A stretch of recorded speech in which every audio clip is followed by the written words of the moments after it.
السلام عليكم ورحمة الله تعالى وبركاته. أهلا ومرحبا بكم في قناة صافرة البداية.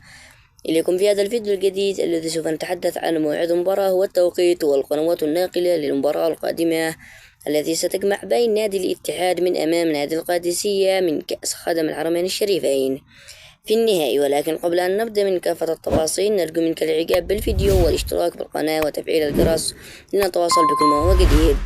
اكتب لنا آراءك وتوقعاتك لنتيجة المباراة في الأسفل في التعليقات، ولا تنسوا الصلاة والسلام على نبينا محمد صلى الله عليه وسلم.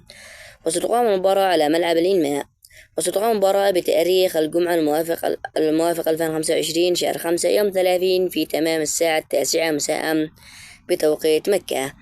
وستكون المباراة منقولة على قناة SCC سبورت، وسيكون المعلق لهذا اللقاء فارس عوض. وبهذا قد نكون انتهينا من تفاصيل هذا اللقاء، وفي أمان الله.